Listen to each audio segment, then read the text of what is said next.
De aquí a tu eternidad, Valeria e mamá. Esta lenda, xunto cunha bagua de flores e unha fotografía de Diana Kerr, lembran o lugar onde foi secuestrada hai hoxe 6 anos. Non hai placa nin outro elemento conmemorativo, tan só unha farola onde familiares, amigos e mesmo algún veciño depositaron flores e outros obxetos en homenaxe a Diana. A súa familia reclama un lugar digno no que honrar a súa memoria, polo que piden ao Concello a instalación dunha placa, ou que polo menos retire o contedor situado na zona. A este chamamento sumouse tamén o Partido Popular, que reclama un lugar simbólico en memoria de Diana e de todas as vítimas de violencia de xénero. Un día como hoy, pues hombre, es duro y difícil incluso recordarla cuando creo que por parte de nuestro alcalde y el equipo de gobierno que lo forma tanto la Nos Pobra como el Bloque Nacionalista Gallego como el Partido Socialista no se hacen reflejo y sobre todo de la petición de la familia de colocar en un sitio realmente digno,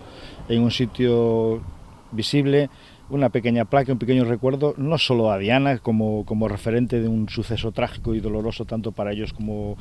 para todos los pueblenses de bien de nuestro municipio, sino también para como una muestra más de la repulsa y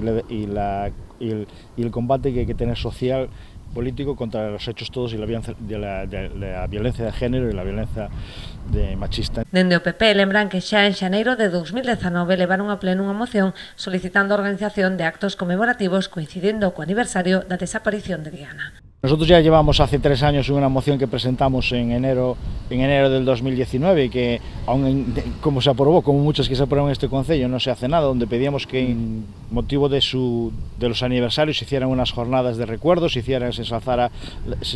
todas aquellas actuaciones que se hacen contra la violencia de género. O PP anunciou que volverá a presentar unha iniciativa municipal neste sentido e iniciarán tamén unha campaña de recollida de sinaturas para que o equipo de goberno teña en conta o sentir social en recoñecemento da memoria de Diana Kerr.